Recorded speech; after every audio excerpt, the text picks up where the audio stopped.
Hastang sakita guys. May gani dili kaayo kuan. Dako sa akong tuhod.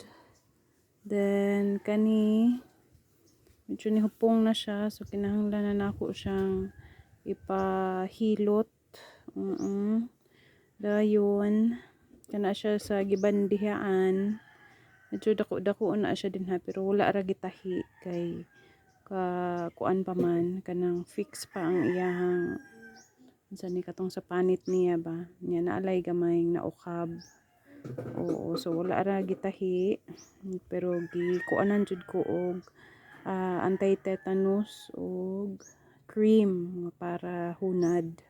Aw after sa hunad mo ibutang ang cream para dali mag-dry ang samad.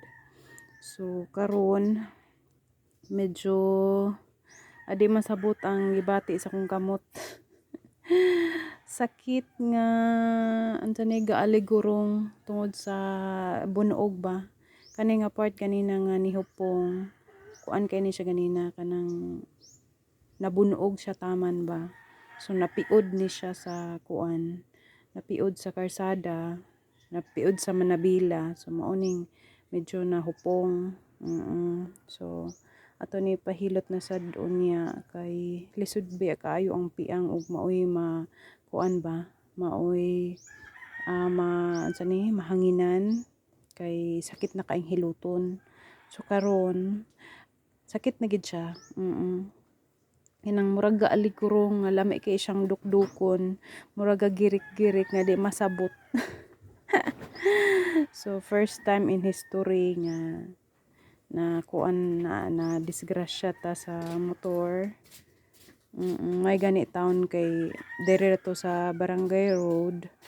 Oo, pero lucky lang gihapon nga kaniray naabot na to nga minor ato ang injury. Oo, pero dili man sad kusog ang akong padagan kay paliko man ni kuan lang gyud, slide lang gyud ang ako ang front nga kuan sa ning ligid. Kay medyo kuan na siya ba, daan na nga ligid niya. Kuan po gid dito kanang accident prone area kay to didtong dapita. May gani kay duol ra to diri sa amo ang balay. So medyo sakit-sakit nga di masabot ang feeling, sakit nga murag girik-girik.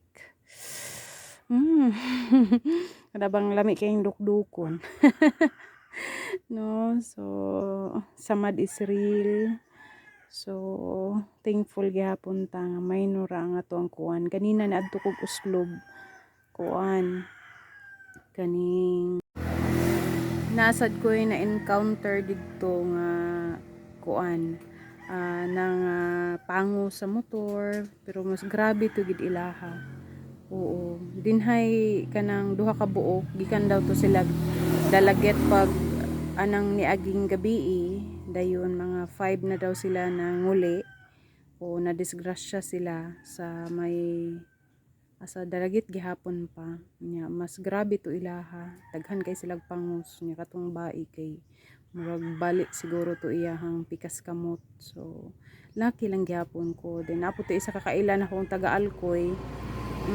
Naabot ngadto iyahang naw mo'y napuruhan. Sus magin taon kay wala in taon tay kuan. So maura ni sa akong nawong kani ako'y gamay nga medyo murag pula.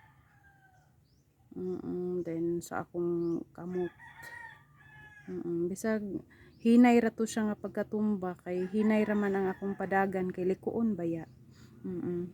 So natumba gid gihapon ug nadaro ning pikas sa akong kamot. So sa pagkakaron usa na lang ang atong kamot. Diyos ko, ato lang na ikatawa kay sakit na kaayo. So moro to and have a good day.